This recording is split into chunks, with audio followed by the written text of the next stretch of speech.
we go. All right, so this is financial literacy and stability for beginners. If you've been trying to get your money together but don't know where to start, this is the simple 3-step system that I use to go from confused and broke to confident and in control. Number 1 is clarity. I'm gonna break this down as simple as possible. You cannot manage what you can't see. Like if it's not something that you can see in here, it's not something that's gonna become a reality out there. So you have to get clear on everything. That's good advice. If you're just starting to budget, you have to think of anything and everything that you can to put into your budget so that you can account for it. The whole idea of the budget is to stop the surprises, right? You want to be as predictable as possible. I was actually just saying to somebody today that one of the things that I budget for throughout the year is the tabs for our cars, our registration. So where I am, they're both about $400. Each car is $400, right? So I can budget for that. So every couple of weeks, I take a few bucks out to make sure that I have enough when the tab bill comes around. Financial. For this, I suggest writing it down. Your income, your bills, your spending habits. It's right here. It's typically the hardest place for people to begin, but it's the truth that everybody needs to see because the truth is. Yep, this one's a great point too. You need to be really honest with yourself when you start to go through this, your bills, what's coming in, what's going out, and all that stuff. And there's a good chance you're going to find you don't like what you see. So be honest with yourself. The problem isn't going to fix itself. It's not going to go away. In fact, not only is the problem not going to go away, it's probably going to compound and get worse. Set you free. Number 2, you got to prioritize. Now that you have clarity about your finances, what's coming in and what's going out, now you need to get clear about where you're going. This is why you got to have set goals, clear, concrete goals to accomplish and to achieve, and prioritize what matters most. For me, I teach monthly expenses in your checking, $2,000 immediate fund in your regular savings, at least $10,000 in a high yield savings account for your emergency fund, at least $100 a month being invested towards the future. Then you focus on eliminating the debt. Hey, the only way this works is if you attack one goal at a time. Prioritize one goal. I was waiting for him to say that. One goal at a time. So if you are struggling and you've got, 3 or 4 different credit cards that are maxed out, you got a car loan and rent and everything, and you're just behind, if you try to tackle everything at one time, it's probably not going to go very well. It's really hard to make a huge adjustment all at one time. Focus on one thing. So if that's getting out of debt, find your highest interest credit card or your highest interest balance, attack that one quickly, do as much as you can to get rid of it, pay it off, and just do it chunk by chunk, right? You don't have to do everything at one time. Break it off chunk by chunk, make it into small manageable pieces. You don't have to make a huge drastic change right away. It's small incremental improvement is what we're looking for, especially when we start. When you start to stack up just these little things that you're able to do, you are proving to yourself that you can make a difference. So hit that goal, then move on to the next. That's how you create momentum financially and how you become financially free a lot quicker. Then step 3 is automate, then adjust. Now that we have clarity and the goals that we need to prioritize, now it's time to set up the systems and automations to get there. For a lot of people, this is another tough spot just because they're not used to it, but in reality, you are used to it. Setting up a $200, $300, $400, $500 automation to go towards saving is pretty much what most people do every month anyway. They buy things that they cannot afford that don't fit in the budget, but some way, somehow it always ends up working out. It's the same thing. So set it up based on the plan, even though you don't think this is going to work, and then make the adjustments later. You'll be surprised at exactly how much you'll be able to automate your system, even if it's not the. This is really good advice. So when I started my first, I'll say, real job, I had the option to do a 401k, and I did more than the minimum. This was really early in my career. That is going to be one of the topics of advice that I hit a lot on this channel, is that you need to start as young as possible with as much as possible. So if you haven't started investing, start tucking away things in investments. They'll grow over time. Time is the biggest asset that you have when you are young. As time goes on, that's the one thing that you can't replace. The amount that you initially planned, whatever you adjust to is more than what you was doing before.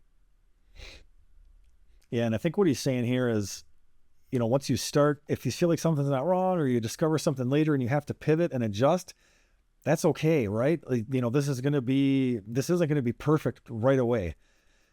Jot down everything that you can, get started, right? And then adjust from there. It's okay if it doesn't go perfect the first time. Just make sure that you stay consistent. This is Money Coach Vince over on TikTok. Check him out. Great advice.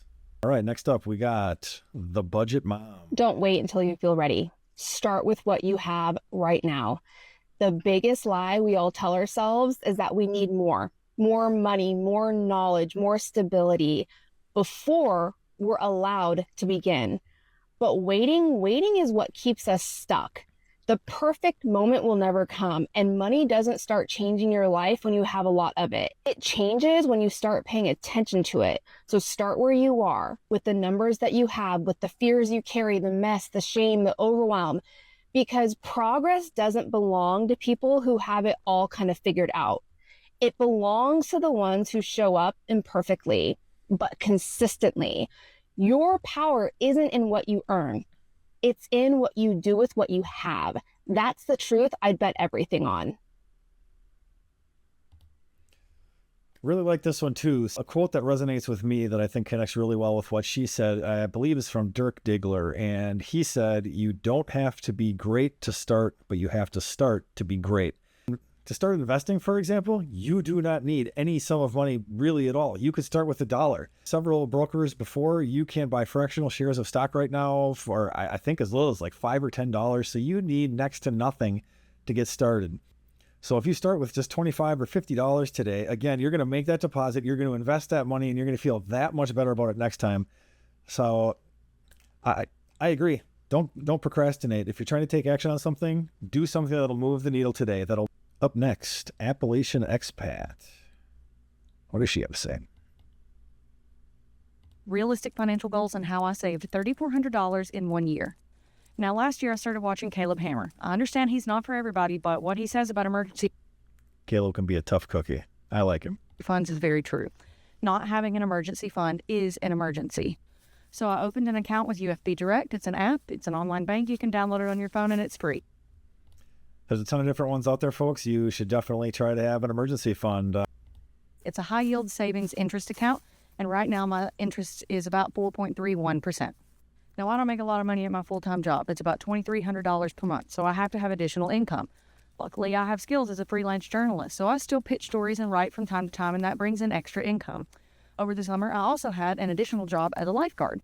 But actually, when I started, Yeah, so you heard her here. She doesn't make a ton of money with her full-time gig, $2,300 a month. Yeah, so what is that, $1,150 every 2 weeks? It's not a ton of money, and she managed to save up in a year $3,400. So, I mean, $3,400 would cover quite a few things that pop up in life. Just goes to show that you don't need, again, a ton of money coming in to be able to put a little something aside for a rainy day. You know, unfortunately, the enemy is probably going to come. You need to be prepared. and during all of that, I realized something.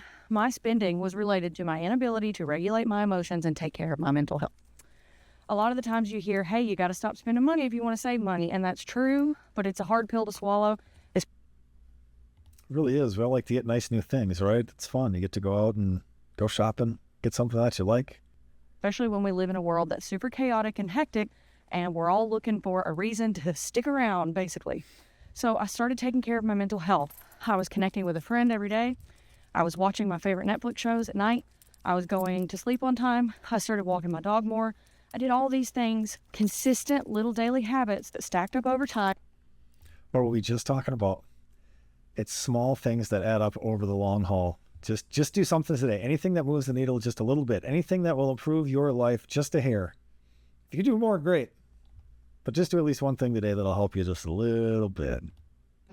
And helped me regulate my emotions. I no longer needed the dopamine hit of unnecessary purchases. So when my income... Man, when you really start to think about it, how much crap do we buy? I find myself just surfing AliExpress, nothing to do, you know, settling down for the night, just looking at like literally junk. Luckily, I don't spend much there, but I think people do buy a lot of this nonsense. was super small, I scaled back and I started putting about $50 a month in my savings account. Wasn't a whole lot, but I did that for, 3 or 4 months. Once my income grew, I got this new job. I started, making more side income. I started putting back a couple $100s at a time. Now, the other thing I have to tell you is that... And that's the thing. It's going to start to add up. So back to my first job, I know I was contributing enough to get the company match. It was probably like 9 or 10%. At this job, I think I made, at the end, I was there for like 6 years. And at the end, I think I was making just under $60K. But the interesting thing is I started at, I think, 15 or 18 an hour there. And by the time I had left after 6 years, I had made my first 100K in my investments in my retirement account. So again, it just goes to show if you're just consistent, just put a little bit in, eventually it's going to add up. Now, I'm not a financial guru. I'm not trying to be Caleb Hammer. What I am trying to be is someone who encourages you to have realistic goals about improving your life. You don't need to shoot for the moon overnight. In fact, intermittent greatness will never get you as far as consistent, daily, little steps, little progress. You can recover from it. I love her. So optimistic, and she's right. Guys, just again, small incremental progress. Keep going. Up next, Tales of a Tired Mother, aka Kendra. You know what I'm sick of? Going to the store and feeling ashamed because I don't have the money. Paying off credit cards just to max them out a week later because bills don't stop. The kids still have to eat, and life just keeps demanding. I'm tired of checking my bank account before I can even think about groceries. I'm tired of feeling like no matter how hard we work, we're always behind. This constant pressure, it's unbearable. It's not just being broke, it's the mental exhaustion, the guilt, the shame, feeling like a burden, like a failure. That was a tougher one. So I guess the takeaways that I'm going to look at from this one is I think people should be more open and honest about their finances, their financial position. For some reason, this has always been taboo. I'm 42, and just for whatever reason, people just don't want to talk about money or investments or where they are, if they're struggling, if they're ahead. It's all this illusion, and that's exactly what it is. It's an illusion that people are ahead of you. There's behind the Mercedes or the BMW, there's a huge payment that person probably can't afford and wishes they didn't have, honestly. So I guess what I'm saying is if you've got some close friends or family that you can talk to with this, or leave a comment here and I'll do everything I can to help you out. The system will keep you trapped if you let it. You have to do something to work towards it. And why go at it alone, right? Thanks for sharing your time with me today. Please like, share, subscribe. I hope to see you again. Take care.